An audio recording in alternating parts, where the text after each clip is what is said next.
Vamos continuar com o nosso Eclesiastes,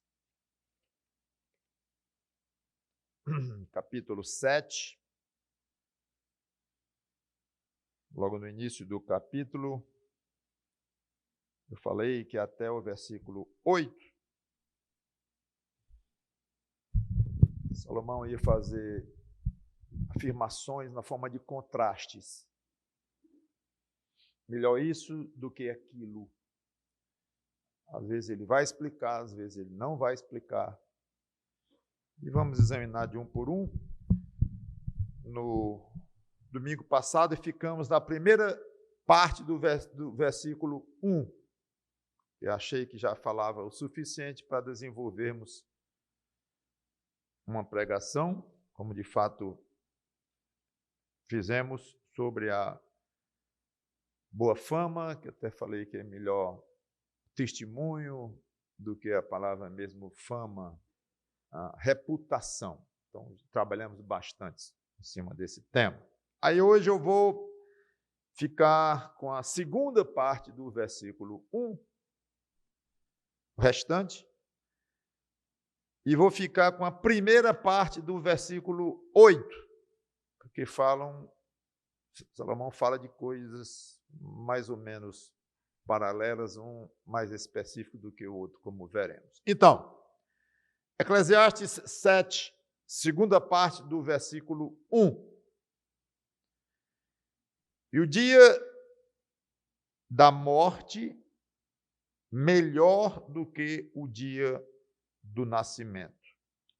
Como ele fala a palavra melhor logo no começo e aplica para o dia da morte, então deixe-me ler tudo. Melhor é a boa fama do que um unguento precioso, já comentamos. E melhor o dia da morte do que o dia do nascimento.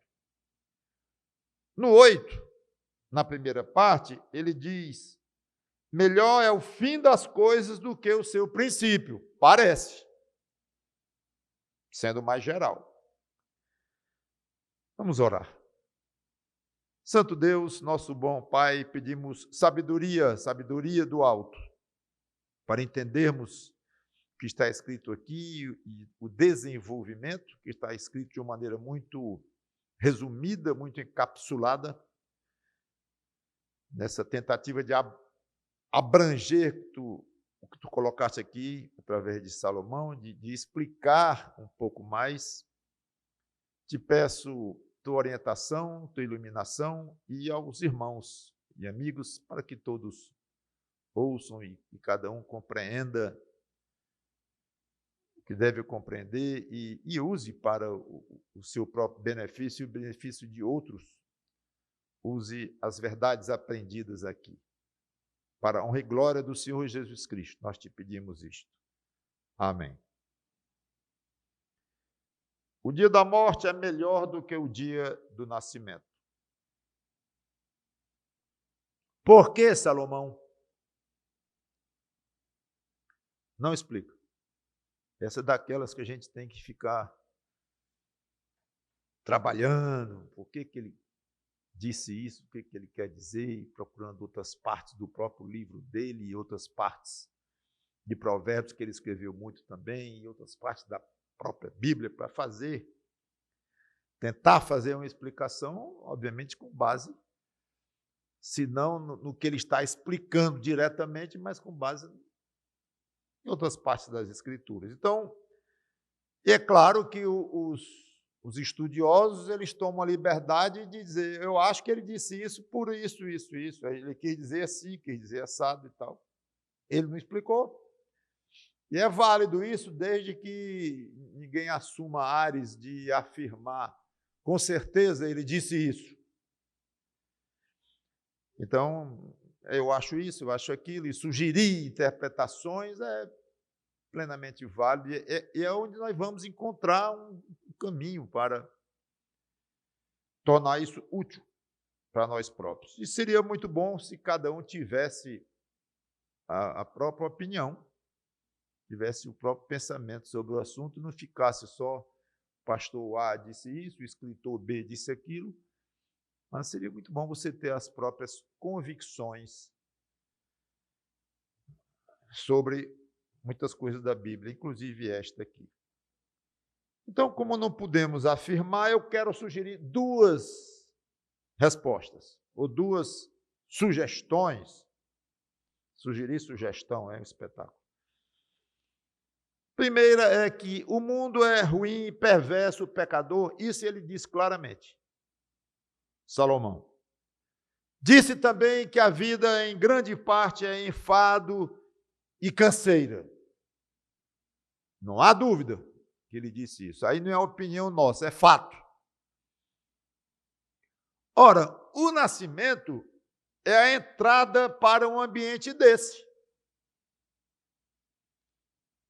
Um ambiente de enfado, de canseira, de problemas, de dificuldades, de sofrimentos. É a entrada, é o nascimento. E a morte é o fim deste período de enfado, de canseira, de sofrimento.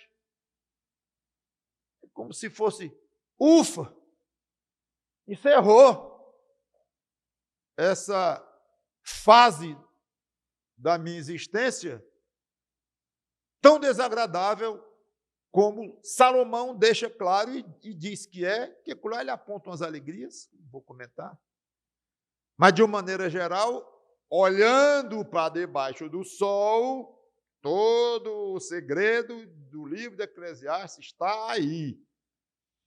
Isso já falei várias vezes, não, acho que não é o caso de ficar repetindo sempre, mas é bom sempre lembrar, para não parecer uma colocação muito seca, exageradamente seca de Salomão, até meio incrédula e deixando Deus de lado, pessimista. Não é bem assim. Ele, em muitos lugares do livro, não o tempo todo, mas a ênfase do livro é essa. Vamos examinar a Bíblia embaixo do sol, sem considerar Deus. Aí ele fala um pouco, aí depois ele fala em Deus, que não dá para não falar. Aí depois volta a consideração embaixo do sol. E ele fica então indo e voltando ao longo do livro com essas considerações. Embaixo do sol, mas aí fala em Deus, Criador e tal. Aí, como se tivesse, mas eu estou argumentando, não é bem, aqui não é um livro ensinando sobre Deus, da pessoa de Deus, dos atributos de Deus, embora ele faça isso, claro. Mas o que eu quero falar mesmo é da vida aqui embaixo do sol. Nunca esqueça esse detalhe. Então, talvez a maneira mais simples de encarar isso que ele está dizendo é essa, é que a morte é a entrada num mundo muito sem graça, muito cheio de canseira. E o nascimento é a entrada nesse mundo tão sem graça, e a morte é a saída. Inclusive, não é à toa que muitos, quando querem dizer eufemisticamente que alguém morreu, o que diz? Descansou. Descansou de quê? Das agrus, das dificuldades. Eu sei que isso é mais usado especialmente quando alguém está doente e enfrenta um longo período de doença. Mas não somente isto. Às vezes alguém, já com muita idade também, parte e as pessoas comentam, já viveu muito, já deu muito duro por aqui, já estava mais frágil e tal, partiu mesmo, é o que se espera. Ou seja, aquela ideia mesmo de descanso, de fim.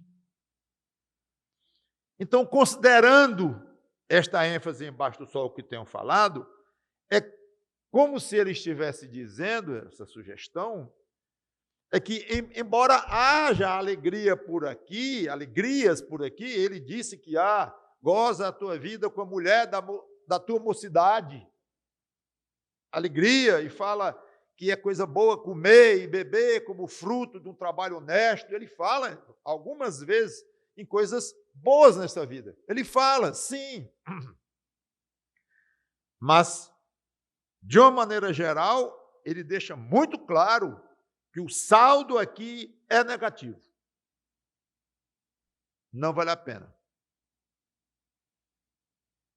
Então é melhor sair do que entrar numa fase em que o saldo é negativo, olhando de uma maneira muito fria, embaixo do sol, é bem frio.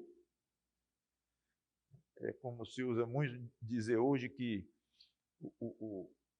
não compensa. O custo-benefício é muito utilizado isso hoje, mas tem que ver o custo-benefício. O custo e o benefício. É mais ou menos, olha, o custo é maior do que o benefício. O benefício não passa em termos da vida, olhando embaixo do sol.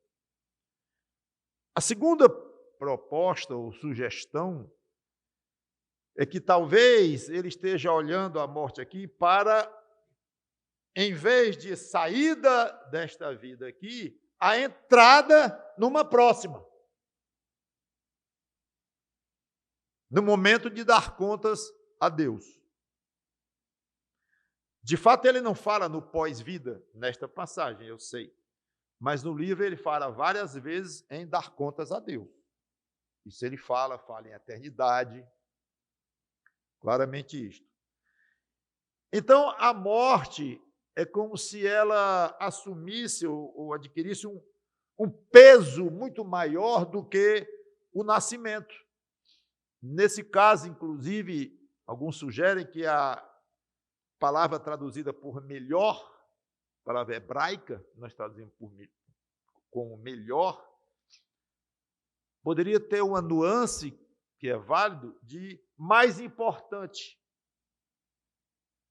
que deveria ser alvo de mais atenção das pessoas. É mais importante, olhe mais para o dia da morte do que para o dia do nascimento que ficou para trás, do seu nascimento que ficou para trás.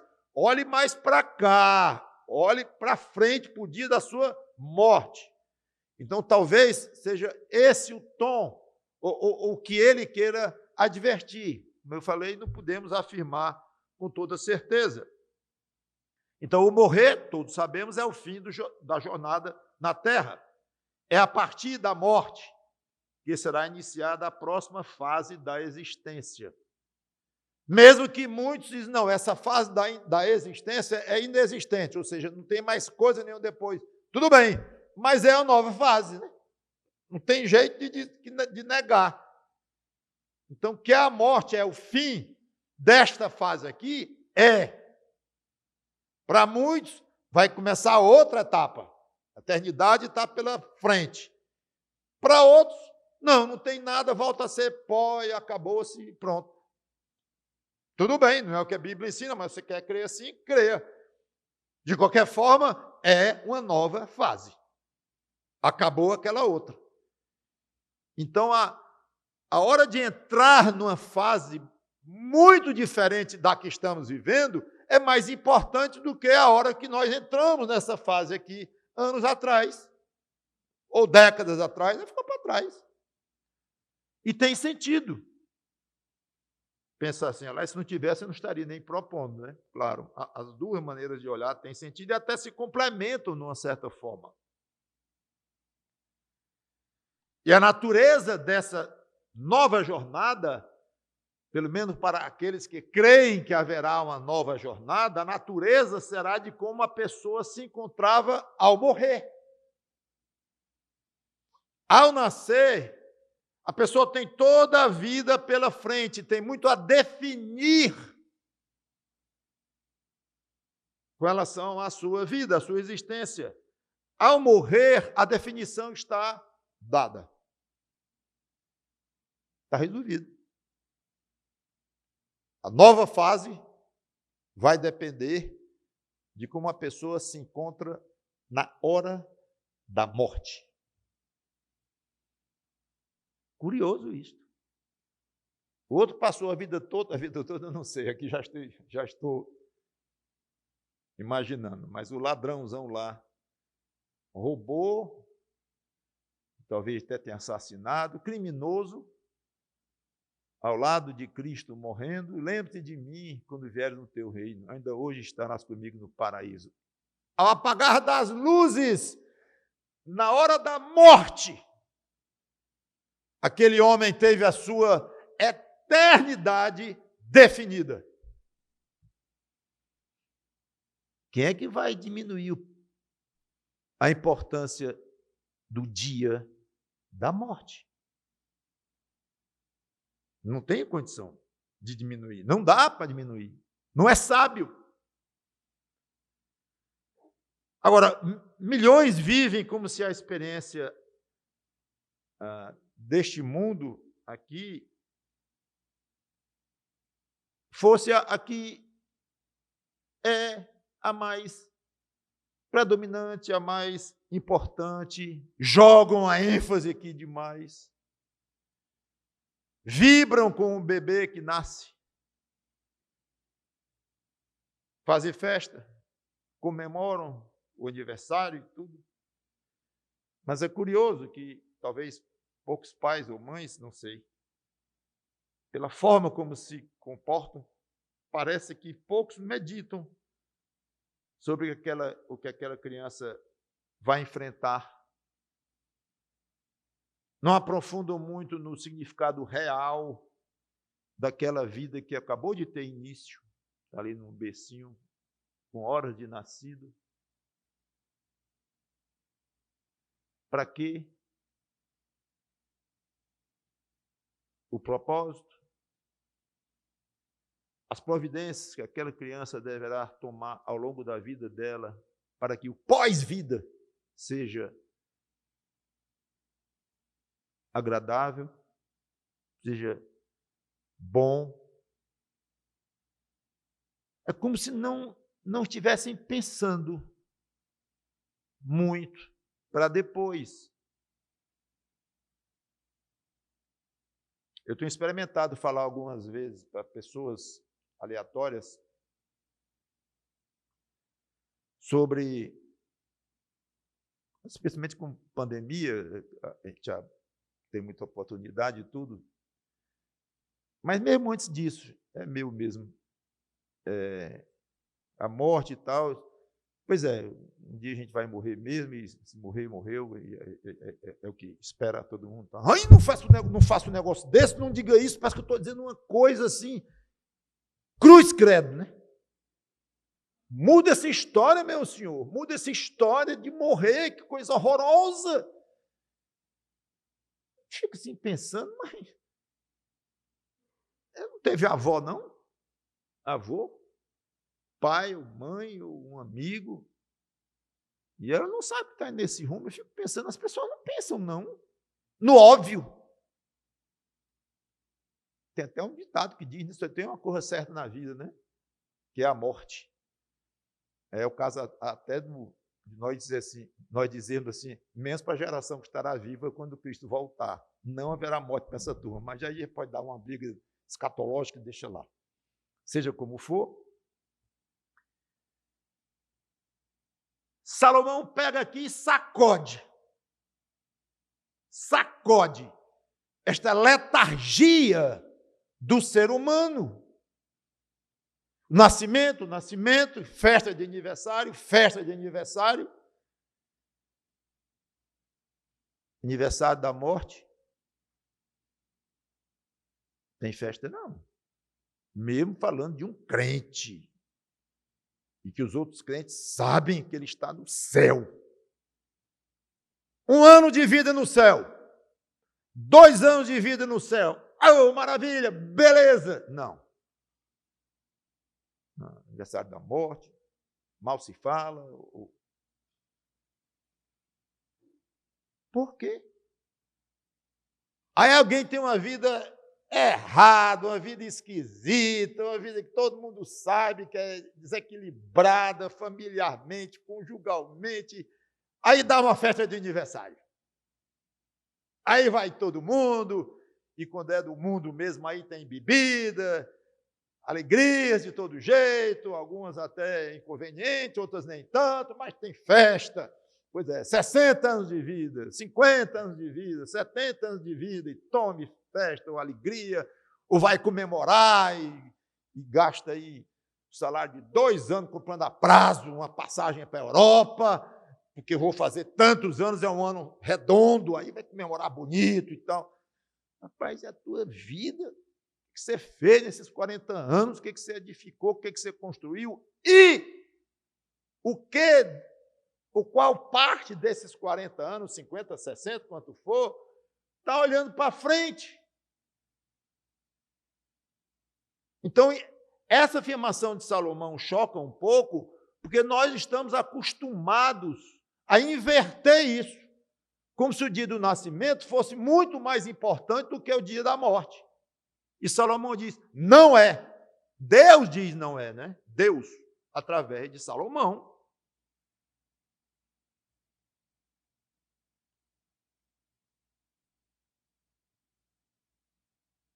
A morte é o portal para a eternidade.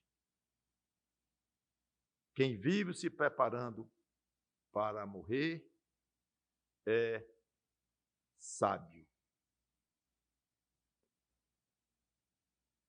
É muito importante, neste ponto, eu deixar claro que o nosso assunto não é morbidez.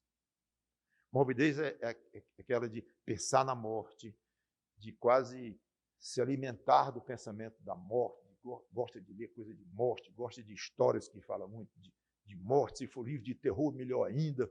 Morte, está com isso na cabeça. Não é nada disto. Não é pensamento suicida. Nada disto, nada. A Bíblia não dá a menor autorização, o menor indício de aprovar esse tipo de atitude na vida, enquanto você está vivo, de considerar a morte algo desproporcional ao que deveria e o que deveria dentro do conceito das Escrituras, e muito menos a ideia de tirar a própria vida, que é um assassinato, é uma forma de assassinato, e uma maneira de negar a Deus o direito que ele tem, como se pudesse negar, porque até isso está previsto pelos planos deles, mas não interessa, é um direito que ele tem e ele quer exercer. Ele leva na hora que ele quiser e não por meio da própria pessoa. É evidente isto. Então, é um pecado como outro qualquer.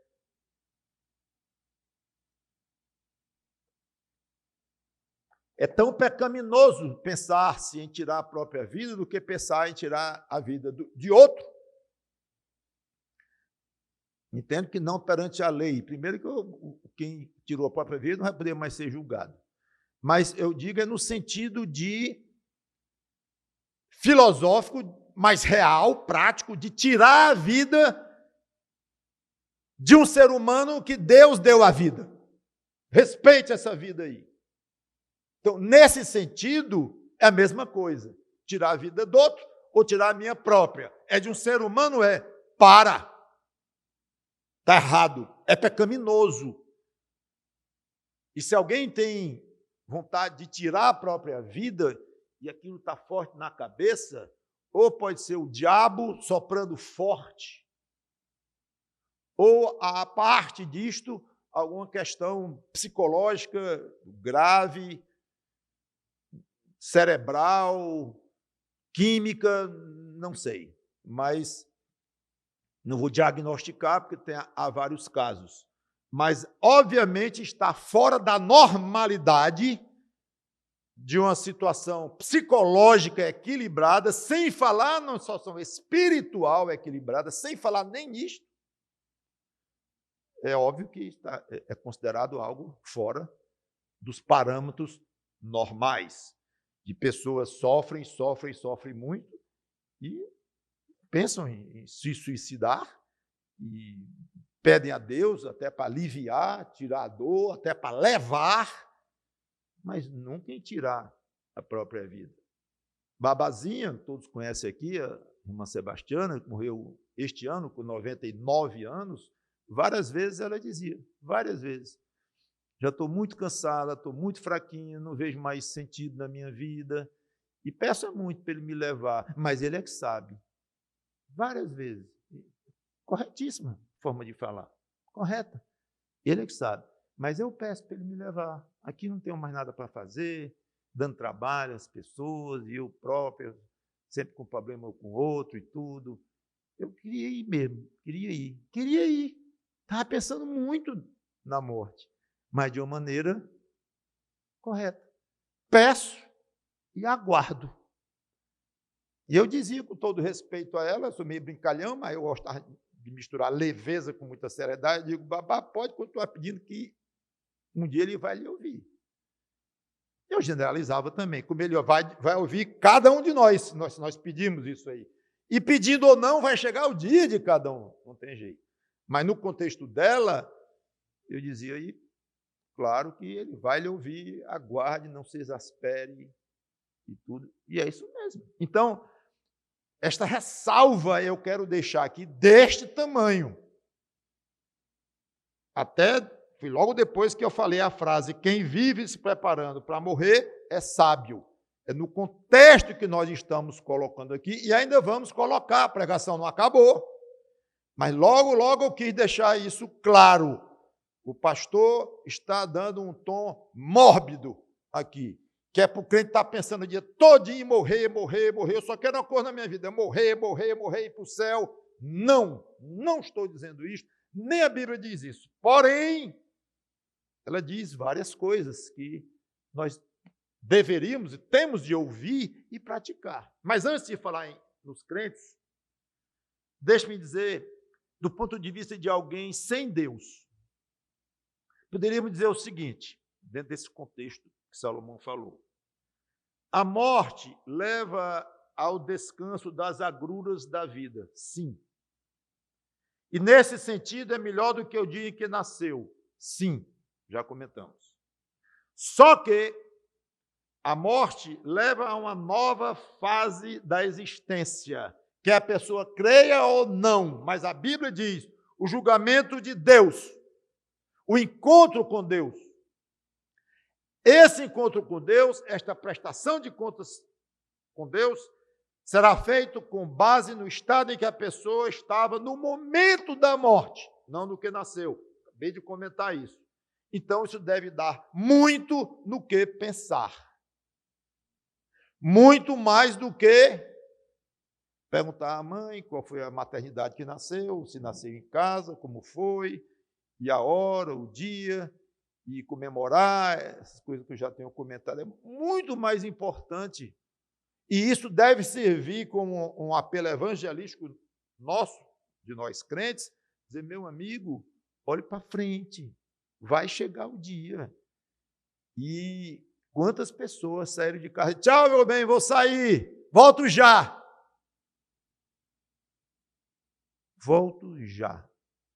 Nunca mais entrou naquela porta. São milhões e milhões e milhões de pessoas. Volto já. Não voltaram. Então, o futuro, ou o dia da morte, pode estar muito mais perto do que você pensa. O dia da sua morte pode estar muito mais perto. Você não sabe o dia que Deus programou para você morrer. Não sabe. Então, se estamos falando com alguém que não está preparado, estou assumindo que é alguém sem Deus, alguém sem Cristo, ora, o ideal é nós pegarmos pelas bitacas, como se diz, né? Aqui pela gola e balançar. Se você está ficando louco, você não está pensando nisso com muita seriedade, não está lendo sobre o assunto, não está pedindo a Deus. Eu não creio muito em Deus, é meio confuso, mas peça, clame para o alto e fale com esse Criador, peça para Ele falar com você, converse com alguém que você conhece, parente, amigo, que você confia um tanto quanto, acha uma pessoa equilibrada e que crê em Deus, leva a sério a vida cristã, fala em Jesus Cristo, fala em vida eterna, fala em inferno do qual já escapou, fala no céu para onde vai, fale com alguém assim, essa pessoa pode lhe ajudar muito. Isso aí, para evangelismo, o trabalho evangelístico é um espetáculo, como um ponto de conversa, de um desafio ao outro. Às vezes somos tão tímidos que não falamos muito nisto. Reconheço que se formos falar também de uma maneira errada, fora de hora ou fora de uma certa noção de conveniência e tudo, o outro pode se sentir ofendido, e eu sei que é complicado, não é tão simples. Mas isso não significa que a gente não deve estar pensando e pedindo a Deus oportunidade. Porque, irmão, irmã, você está com esse problema resolvido. Você que é crente, está resolvido na sua vida isto completamente. O outro pobre coitado, como você era um pobre coitado, eu era um pobre coitado até a véspera da conversão de cada um a Cristo, está desesperadamente necessitando de alguém que mexa. É como você vê que alguém vai cair no precipício e vai dizer, você vai ficar calado, não, mas ele não perguntou, ele não disse, ele pode se ofender, o que você tem a ver com minha vida, eu quero cair mesmo. Não é normal isso. Você vai dizer, meu amigo, você vai gritar, sair correndo, se der tempo para ele ouvir, ou vai atravessar uma rua na esquina e vem um carro de lá, ele não está vendo, vem um ônibus. Meu amigo, você grita, joga a sua carteira nele para ele notar e você salvar aquela vida. É o normal. Mas não costumamos estar fazendo isto mais a miúde do que fazemos. Não estou dizendo que ninguém faz nunca, ninguém fala disso para as pessoas. Eu sei que nós falamos, todos nós, quando há oportunidade, a gente gosta, se sente muito feliz quando consegue alertar apropriadamente. Eu quero dizer apropriadamente, é de uma maneira que o outro diga, tudo bem, agradeço e tal, não sei se eu concordo, mas vou pensar, obrigado. Apropriadamente é isso, é de maneira que não dê um mal-estar, não dê um confronto, tudo isso, mas a tempo e fora de tempo, né? Devemos pregar e fica esse desafio. Então, procure identificar pessoas ao seu redor que não têm Cristo, confessadamente não têm Cristo.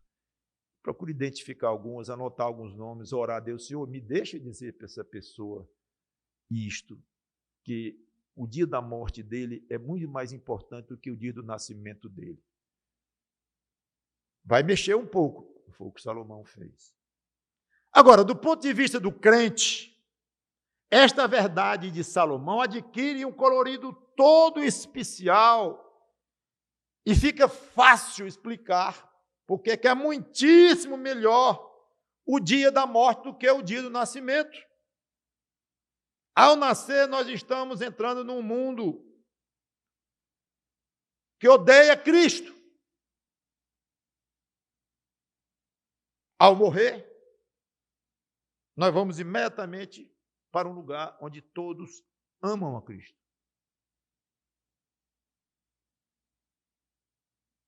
Que contraste!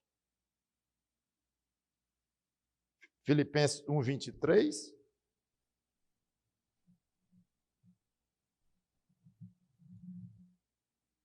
Ora, de um e outro lado, Paulo falando, estou constrangido, tendo desejo de partir e estar com Cristo. A ideia de ato contínuo, de imediatamente estar com Cristo, o que é incomparavelmente melhor. Paulo está concordando aqui totalmente com Salomão. Que o dia da morte dele é muito mais importante do que o dia, e vai ser muito mais gostoso do que o dia do nascimento. Ao nascer, nós estamos entrando num mundo cheio de canseiras, de pecados nossos, de sofrimento nosso, de dor nossa. Ao morrer, estaremos entrando num ambiente cheio de alegria, de paz, de glória, onde não haverá uma lágrima no rosto. Como Paulo bem expressou aqui em Gálatas, capítulo 1, versículos de 1, aliás, de 3 a 4. Gálatas 1, de 3 a 4. graças a vós outros e paz da parte de Deus, nosso Pai, e do Senhor Jesus Cristo, o qual se entregou a si mesmo pelos nossos pecados, para nos desarraigar deste mundo perverso, segundo a vontade de nosso Deus e Pai. Ora, qual é o momento exato que você vai se desarraigar totalmente deste mundo perverso? No dia do seu próximo aniversário? No dia da sua morte? É que vai acontecer aquilo pelo qual Cristo morreu. Olha o tamanho do que vai acontecer no dia da nossa morte, o tamanho do cumprimento de uma vontade de Deus em nossas vidas. Fique pensando nessas coisas. E vamos para o versículo 8, que é mais, voltando a Eclesiastes, capítulo 7, versículo 8, a primeira parte, quando ele diz: melhor é o fim das coisas do que o seu princípio. Claro que aqui há algo de paralelo do que ele falou sobre o dia do nascimento e o dia da morte, mas ele abrangeu muito mais. Agora está muito mais geral, está um princípio geral de vida. Melhor o fim das coisas do que o seu princípio. Por que, Salomão? Deduzam, concluam. Então, ele nos deixa em dificuldade até o versículo 8. E muitas partes do livro, tanto passadas como ainda futuras, né, em que ele não explica. Bom, o próprio Salomão disse que para tudo há um propósito de Deus. Tudo tem um propósito a cumprir nesta existência. Enquanto esse propósito não for cumprido, há pendência. Há uma sensação de incompletude ou de algo que está incompleto. O propósito da existência de cada coisa aqui só alcança o cumprimento quando chegar no fim. Enquanto está vivendo aqui, está no meio, no processo de cumprimento de um plano que foi traçado pelo Criador, mas não terminou. Seja lá o que você faz, o que outra pessoa faz, crente, não crente, nesse contexto aí não importa. Enquanto alguém está vivo, está no meio do cumprimento de algo que a pessoa não sabe nem o que é direito, especialmente quando olha para o futuro, mas está no processo de cumprimento. Quando chega o fim, pronto, encerrou. Um soldado recebe uma missão árdua do seu chefe, perigosa, de alto risco. E o que aquele soldado sonha? Que se realize logo. E tudo que ele pensa é chegar para o comandante, bater continência e dizer: missão cumprida. Fim daquela tarefa. O fim da missão é muito melhor do que o começo. Eu não sei vocês, mas para muita gente, não sei para alguns de vocês, mas para muita gente, o final da faculdade é muito melhor do que o início. Muitos deixam no meio. Por quê? Por quê? O final de uma viagem, especialmente para os que têm medo de andar de ônibus, ou de avião, ou de trem, sei lá, naquela viagem. Mas o final encerrou. Tinha aquela missão, pequenininha na vida, mas tinha aquela missão, que era chegar na outra cidade para fazer alguma coisa. Nem que fosse passar férias, mas tinha um alvo. Aí, terminou aquela viagem, pronto. Esta etapa foi encerrada. Quando o filho viaja, a mãe fica preocupada, mas, bom, pelo menos já está na metade da viagem. Como se fosse só a mãe, ó, se escondendo atrás da pobre da mulher. Para quem escreveu algum livro, sabe o prazer indizível de colocar aquela palavrinha de 3 letras. Fim. É uma sensação absolutamente agradável.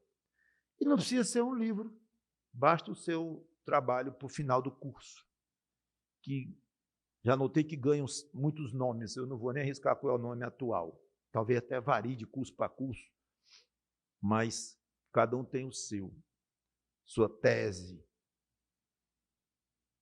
Duro fazer a tese, difícil, demorado. Só pensa em terminar e entregar para o professor, para a banca, e ver o resultado. Então, Salomão aplica esse princípio para tudo o que existe. Para qualquer coisa é melhor ter cumprido o que ele competia do que ainda ter o que cumprir. É curioso isto. Dá a ideia de descanso, né? O final de uma tarefa. Eu vou dizer encerrar, mas eu tenho um pouquinho para desenvolver, mas já na fase final da pregação, lições práticas para o crente. Vou citar 3 e encerrar. Pensar no que ocorrerá logo após a nossa morte é altamente saudável e é para ser agradável. Pensar no que ocorrerá logo após a nossa morte é altamente saudável e agradável. Deve ser agradável. Mesmo com aquela ressalva deste tamanho que eu coloquei, nada de morbidez, nada de querer tirar a própria vida, mas pensar no dia. Como será? A primeira pessoa que eu vou ver lá deve ser Jesus Cristo. Deve. Mas você garante? Não. Mas que vai estar imediatamente com Cristo, garante? Garante. Eu acabei de ler a passagem, inclusive. Eu vou logo louvar a Deus diante do trono dele, ou vou conhecer o céu antes? Alguém vai me mostrar o céu? Meu pai que está lá já, minha mãe, meu marido, minha mulher, meu filho. Vai ter o grupinho que vai correr para falar comigo? Pode ir longe pensando nisto. Não venha para cá com a doutrina, nem vai ensinar na escola dominical. Você vai ser imediatamente desligado. Tá bom? Mas pensar nisto, pensar, e as broncas, os problemas, as brigas, as dificuldades, a falta de dinheiro, o Covid, olha só, o Covid ficou para trás. Repito, pensar no dia que você vai partir daqui, morrer, é altamente saudável e deve ser agradável. O nascimento ficou para trás, é passado. Ligue muito para ele, não. Diminua talvez um pouco a importância que você dá para o dia do seu aniversário. Faz uma coisa, tem uns que gostam de festejar todo ano, é uma coisa assim grande. Faça isso só menos. Eu não sou contra comemorar aniversário, dar presente, nada disso, sou contra nada disso. Estou falando de excesso, estou falando em ênfase. faça isso por menos. Tem muito futuro, não. A morte trará algo mais importante, mais alegre e inimaginavelmente espetacular. O dia do nascimento, como já comentei, entrada no mundo que nos odeia. Antes eu disse que eu li uma passagem que fala que é um mundo perverso contra Deus, mas Jesus fala que nos odeia. Se você não acredita nisso, tem uma coisa errada. Se vós fosseis do mundo, o mundo amaria o que era seu. Ou seja, você, se você fosse. Como, todavia, não sois do mundo, pelo contrário, dele vos escolhi, por isso o mundo vos odeia. O dia da sua morte é o dia em que você deixa um mundo que lhe odeia. Pastor, não concordo que esse ódio me odeia. Aí você comprou um problema grande. Óbvio. Não comigo.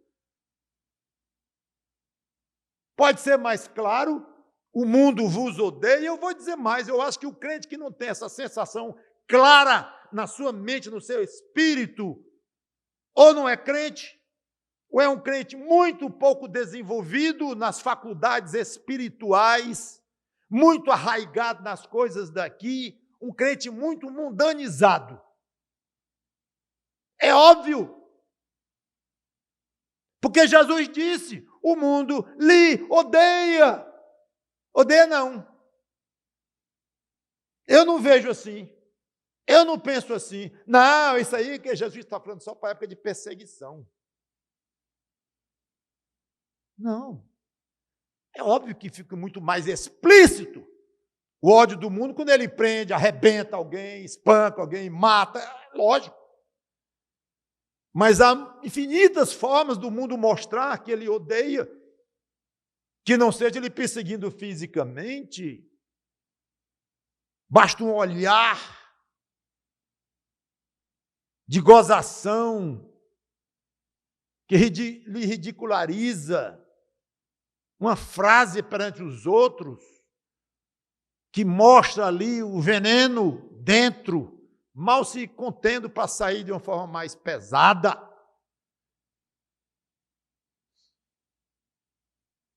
O dia da morte é a entrada da nossa pátria. Filipenses 3:20.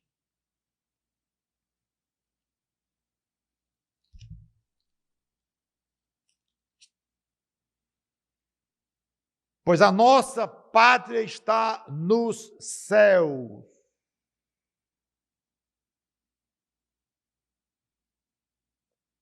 Qual é a sua pátria? Brasil? Não. Não, mas eu digo em termos de cidadania aqui no mundo. Assim, claro que é o Brasil, está na sua identidade, no seu nascimento e tal, está certo, tudo bem. Mas não vá se imbuir.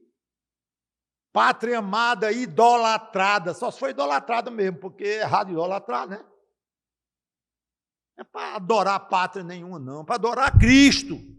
Adorar Deus e querer ir para o céu, que é a nossa pátria. Estou numa pátria aqui provisória, que me odeia. Pátria, podia até complementar. Fazer o quê, né? Como muita gente diz, o Brasil, ninguém merece. Eu não estou criticando aqui em especial o Brasil, não. Eu estou me referindo a qualquer pátria neste planeta, em que o crente deve olhar e dizer a minha pátria é o país tal, tal, tal, de uma maneira completamente secundária, leve, de maneira... por enquanto é isso mesmo, tá certo. Pode botar aí que minha pátria é o Brasil. Vai. E eu procuro honrar a Constituição, ser um cidadão brasileiro correto, claro, não é um desprezo. Já que a minha pátria está no céu, e essa aqui não é a minha pátria para valer, então não estou ligando para coisa nenhuma, eu vou andar do jeito que eu quiser aqui. Não, isso não é para o crente.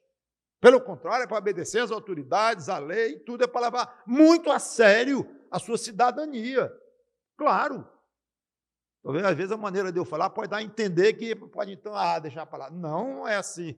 Mas, no fundo do coração, você sabe que aquele peso é pequeno de ter como pátria o seu país onde você nasceu. E que a sua pátria, aí é sua mesmo, aí você briga por ela, aí você chora quando lembra dela, como os judeus choravam com saudade de Jerusalém, lá na Babilônia, choravam na beira do rio. Não sei se você já chorou alguma vez pensando no céu. Mas eu nunca estive lá, os judeus já tinham estado em Jerusalém, eu sei, você não pode chorar de saudade do céu que você nunca esteve lá, ok. Mas pelo menos de desejo, de aspiração. Não é obrigado a chorar para dizer que ama também, não. É a maneira de eu colocar um pouquinho forte. Mas você pensa, se toca com isso, vibra quando se fala na sua pátria, para onde você vai. Quando? No dia da sua morte. É impressionante, cada vez que eu falo, mas eu digo assim, Salomão tinha razão mesmo, é impressionante como a gente consegue tirar coisa daí e ver como a afirmação que parece meio esquisita e que, como eu disse, mexe com a gente, tem tudo a ver. E mexe porque nós estamos desalinhados com o que a Bíblia quer que nós nos alinhemos. Paulo se especializou em olhar para a frente. É aquilo que eu disse. Viver pensando no dia da morte, se preparar para o dia da morte, é sábio. Dentro das conotações que eu tenho colocado. Pois Paulo se especializou. Filipenses 3:13. Irmãos, quanto a mim, não julgo havê-lo alcançado, mas uma coisa eu faço, esquecendo-me das coisas que para trás ficam. Paulo, qual é o dia do seu aniversário? Sei não. Eu não sei se ele chegava a esse ponto. Vocês estão vendo o valor que ele dava para o dia do aniversário dele? Esquecendo das coisas que para trás ficam e avançando para as que diante de mim estão, prossigo para o alvo, para o prêmio da soberana vocação de Deus em Cristo Jesus. Que coisa linda, avançando para as coisas que estão diante de mim. O que é que está mais certamente diante de você do que a sua morte? A parte, já falei da geração que estiver viva quando Cristo voltar, que será arrebatada, a parte disso. Não, eu sei que é certo que amanhã eu tenho dentista.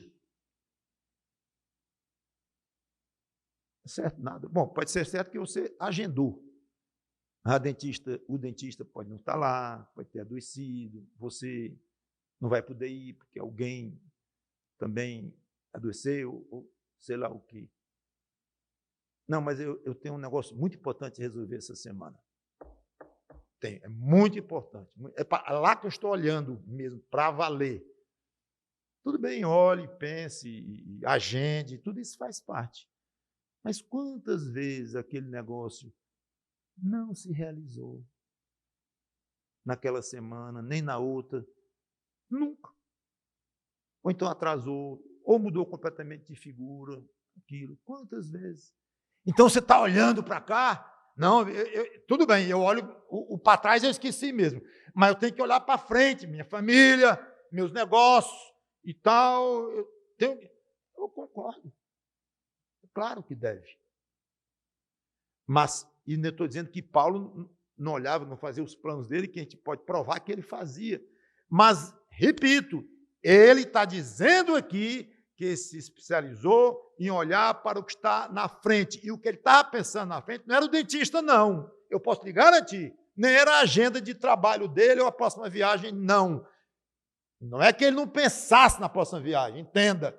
Mas ele se refere aqui como sendo o grande alvo dele, o grande ponto em que ele pensava, o grande motivador dos pensamentos dele, é o céu, é a vida eterna, que vai começar o céu, a sua estadia lá, a estadia dele iria no dia da morte dele.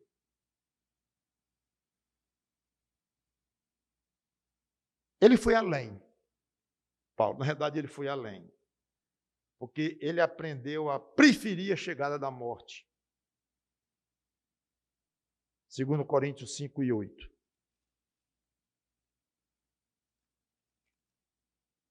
Diz assim: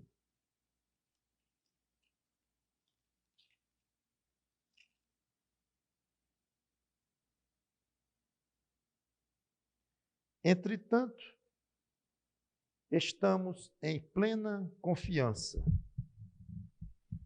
preferindo deixar o corpo e habitar com o Senhor. Preferindo. Observe que é um passo além. Eu acabei de dizer que ele se especializou em pensar nas coisas que estavam na frente dele, obviamente as coisas eternas, a entrada no céu e tudo mais. Agora além de pensar, ou de tanto pensar, ele passou a preferir o dia da morte do que a continuidade dos dias aqui na terra. Certo que em outra passagem ele diz que, aliás, eu já li que ele ficava constrangido, que tinha o desejo de partir. Por outro lado, ele tinha o desejo de ficar, porque ele tinha coisas a fazer aqui ainda por Cristo. O que corrobora, confirma aquilo que eu disse, que não tem nada a ver de desejo de ir embora, tirar a vida própria, coisa assim. Nada de morbidez, não. Ele sabia que tinha aqui as coisas para fazer, faria da melhor maneira possível, mas preferia que já tivesse chegando ou chegado o dia dele partir. Você geme, aguardando o dia em que o seu corpo será redimido, vai se livrar dessas doenças, dessas fraquezas todas que você sente, dores e tudo mais. Romanos 8:23.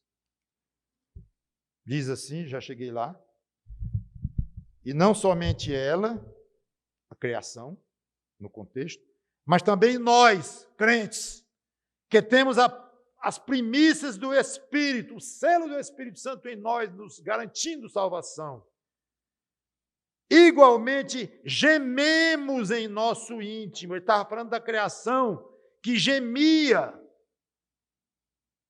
Sabemos que toda a criação, a um só tempo, geme, suporta angústias. A criação foi amaldiçoada por Deus, a criação é muito desequilibrada, como vocês sabem. Tudo isso, ela geme, aguardando dias em que Deus vai renovar as coisas. Toda a criação geme. E não somente ela.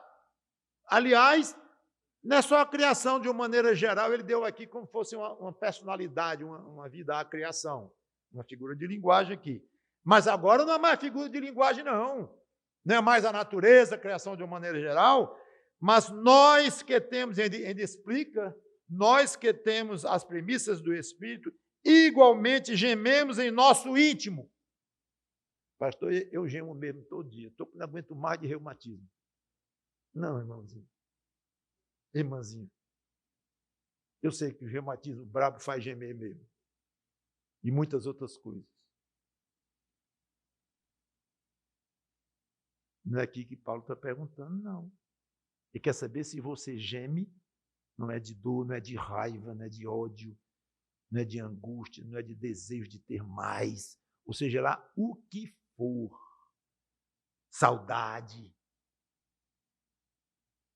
Gememos em nosso íntimo, como Paulo, aguardando a adoção de filhos, a redenção, o livramento do nosso corpo.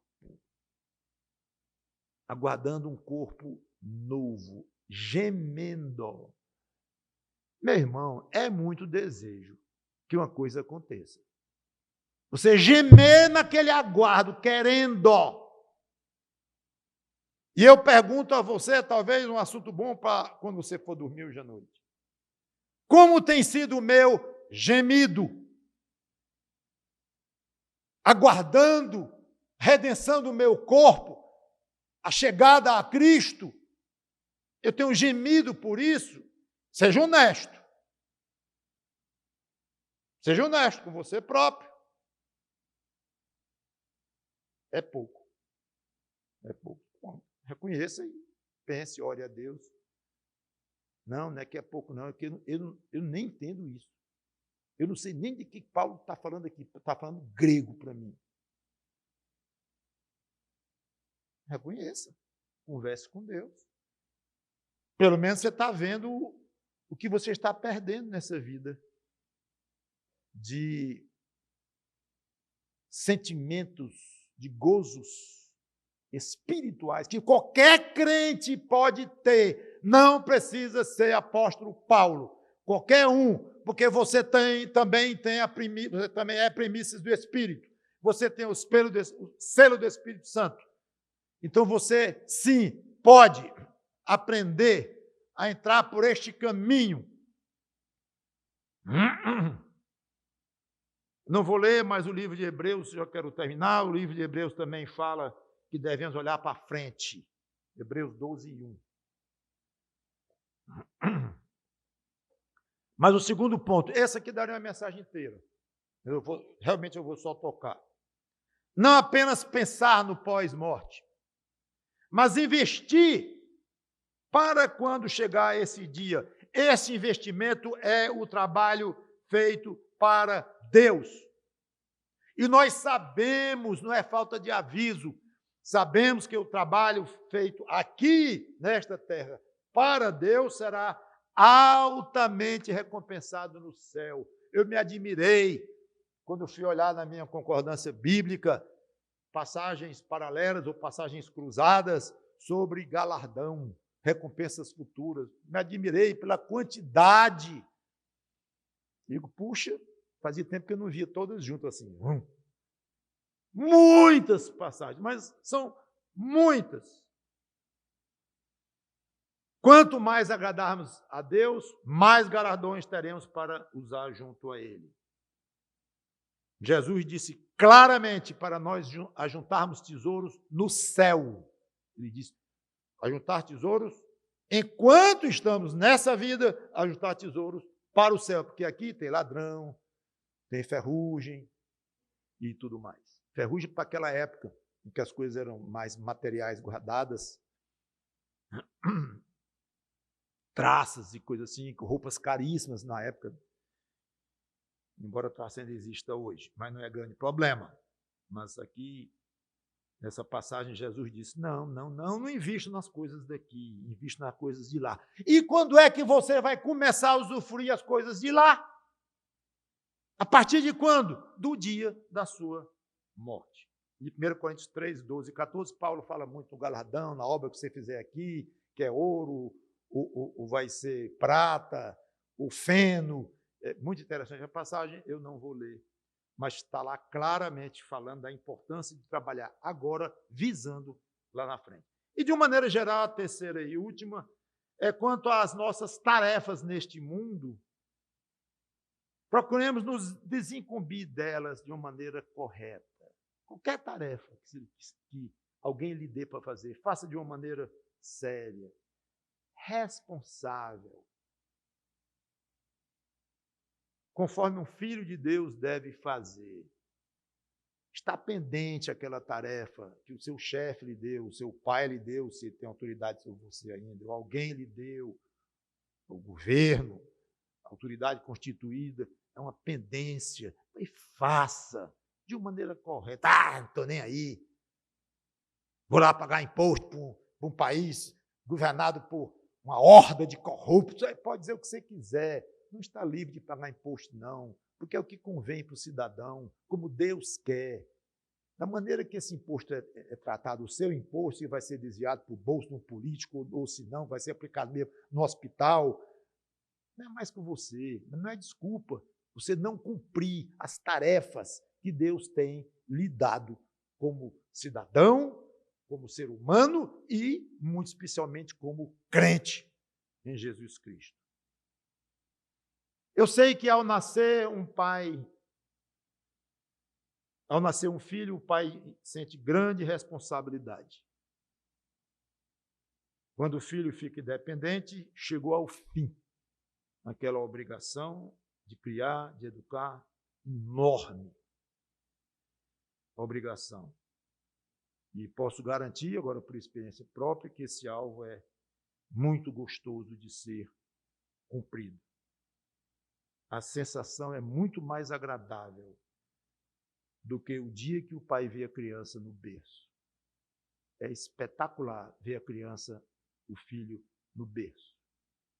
Mas o que acompanha em termos de peso, de responsabilidade, de questionamentos, de dúvidas, se estará vivo daqui a um mês. Como será? Vai se desvirtuar? O caráter dele? Eu vou tentar implantar tudo que eu puder, falar de Cristo, mas não vai depender tanto de mim. É pouco. Mas esse pouco pesa como chumbo nas minhas costas. Todo pai, toda mãe já passou por isso, certamente. E o dia que sabe que essa responsabilidade cessou, continua o amor, continua a preocupação com a saúde do filho, da filha, vai ser aquele menino ou menina enquanto estiver vivo e tal, tudo bem. Mas aquele peso do sustento mesmo e de educar é muito gostoso. De vez em quando eu sou chamado de pai desnaturado, vocês sabiam? Adivinha quem me chama de pai desnaturado de vez em quando? Eu acho que você vai chamar o Mauro, ou o Tiago, ou a Suzana, e vai dizer que isso está errado. Não vai? Digo, não. Não? Digo, não. Paizinho desnaturado. Vou não. Se ele pedir, papai, o que tu acha disso? Eu digo. Mas eu dizer, está errado, por isso, argumentar, primeiro que já estão com o pescocinho, né? Errado como, papai? Por que não pode ser tu errado? Ele não fala assim comigo, mas podem pensar, né? Por que errado não é ele? Aliás, o quadrado aqui é ele, o que está velho é ele. Então, você acha que um menino de 30, 40 anos, menino, né? Vai achar que o de 70 está certo e o de 40, que sabe tudo, está errado? O de 40 e tantos já começa a admitir algumas coisas, mas pega um de 25 a 30, aí é brabo. Brabo. Você convencer o negócio desse é complicado. Então, mas quando está debaixo da sua responsabilidade, você tem que enfrentar, discutir, falar com voz calma, com voz alta, de qualquer maneira, mas tem que dar um jeito. O peso é enorme, você sabe disso. Mas quando passa, é muito gostoso. Então, leve muito a sério as coisas que você tem a fazer para poder suas responsabilidades, incluindo esta gigante com os filhos, possa ser levado a bom termo e dizer, pronto, Senhor, está aí. É o que eu pude fazer. Errei, acertei, mas o tempo todo estive acompanhado das minhas orações, dos meus pedidos a Ti, está aí. E não somente a educação dos meus filhos, mas a maneira como usei meu dinheiro, a maneira como eu tratei o próximo, a maneira como eu tratei os meus inimigos, se é que os tenho, é muito bom. E não tem um delegado da Receita Federal que olhe nos meus olhos e diga assim, o senhor, eu sou negador. Não tem nenhum. Sabe por quê? Porque eu não sou. É bom demais você poder dizer assim, fazer assim. É gostoso fazer as obrigações. Quando elas terminam aqui, porque muitas terminam, começam e terminam, e quando termina é muito gostoso. Enquanto faltar uma só missão sua nesta terra, pequena ou grande, você tem uma pendência com o seu Deus. E quando terminar a última, ele lhe levar para o céu, vai ser muito bom você poder dizer, como Paulo falou em 2 Timóteo, capítulo 7, combati o bom combate, completei a carreira, guardei a fé, missão cumprida. É uma frase para poder se dizer. Você vê o alívio do apóstolo ao dizer aquilo ali, o peso que ele tirou das costas. Combati o bom combate, encerrou, agora só curti o que me falta. É porque tinha morte pela proa, mas ele já estava considerando tudo passado. Foi um combate terrível, combati. E não foi terrível, não, foi bom. Esse bom não quer dizer agradável o tempo todo, mas foi benigno. O combate que eu tive aqui. Completei minha carreira, completei, ou seja, até ontem era incompleta, hoje eu completei, encerrou, eu tinha uma carreira a cumprir, guardei a fé. É bonito demais. Então é bom nós podermos dizer isso para Deus, no dia da nossa morte, e podermos ouvir de Deus, servo fiel, entra no gozo do teu Senhor. Vamos orar. Obrigado, Senhor Deus, pela tua palavra, que o teu Espírito Santo fale conosco. Em nome do Senhor Jesus Cristo. Amém.